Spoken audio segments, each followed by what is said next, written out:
sure that he would depart at the third meal, and I did not want to endure any pain on the Shabbat. So I took my leave from him. In this story, the messianic candidate, the old man, is a leper. Again, direct contact with leprosy is a qualification for Mashiach, not a disqualification. You with me? What do we get from this legend? Is it a legend? Yes. What do we derive from this legend? We derive that in Judaism, it was ipso facto. The suffering Mashiach would suffer with physical leprosy. You with me? We see the Hebraic understanding of the suffering servant. He suffered a lot more than we thought he suffered. We thought his suffering began in the Garden of Gethsemane, and everything was honky-dory before the Garden of Gethsemane. I wish it were that way, but it wasn't. Patai refers to the leper Mashiach.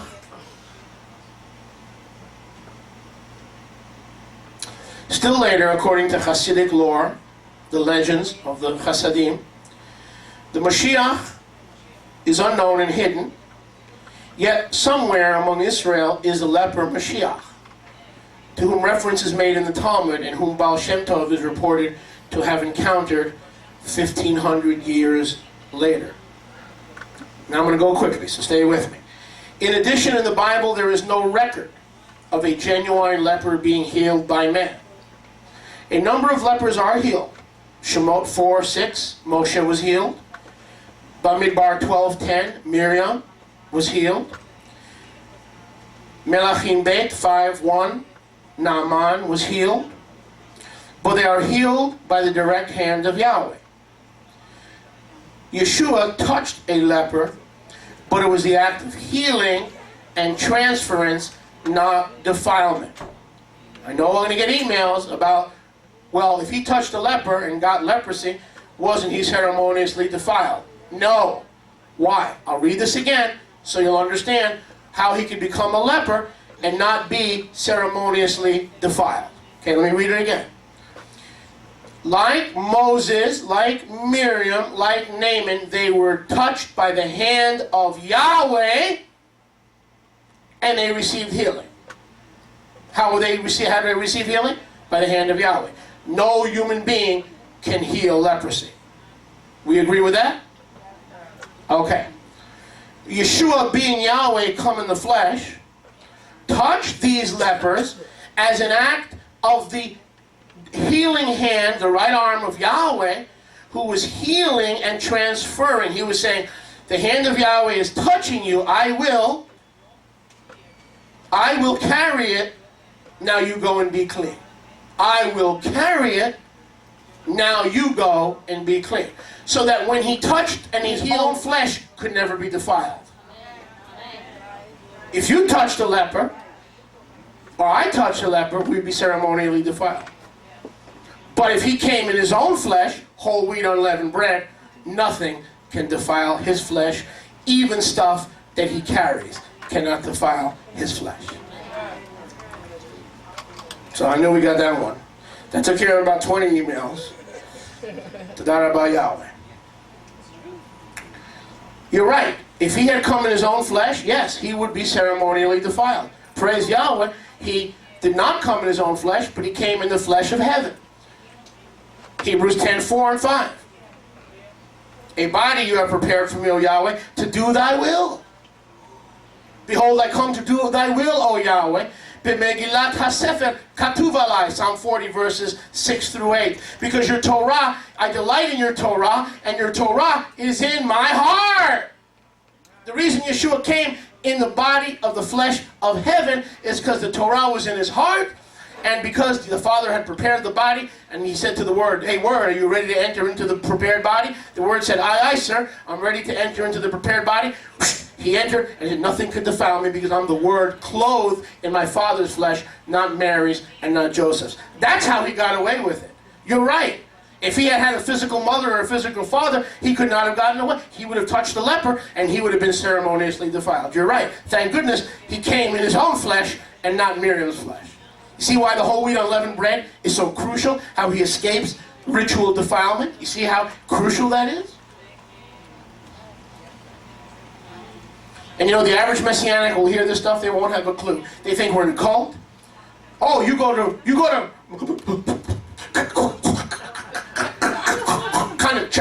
kind of, you mean the con man? Con man? Ooh, he's got a bad reputation. Yeah. They're teaching weird stuff, man. That Yeshua wasn't really a person, he was a piece of bread.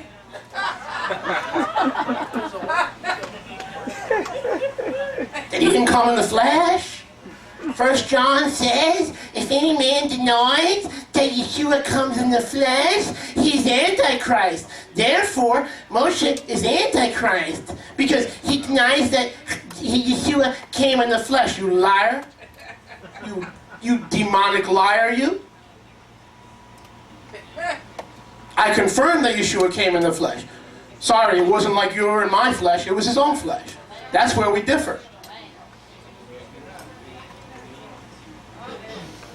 Lying spirits. Oh, I know what they say about me. They think we're out in the parking lot sacrificing chickens, and we're behind the new school looking for roosters to bring to the parking lot. You know what kind of stuff I get accused of? I got entire websites set up to destroy me. SeekGod.ca. That ought to tell you something.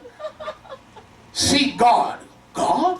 God is seeking to destroy Rabbi Moshe. Go ahead, make my day. But if Yahweh is for me, God can't be against me. God is dead. Yahweh lives. So go ahead and put your websites. Seek God. Go ahead and check it out. SeekGod.ca. The more you seek God, the more lost you'll be. What God? Yahushua, Buddha, Confucius, Zoroaster, Maria Magdalena. What God? What's his name? The devils told the rabbis, you can't say his name. Rabbis, you have to pronounce a ban, a Sanhedrin halachic ban, that you have to say Hashem. If you say the name, you're condemned, really.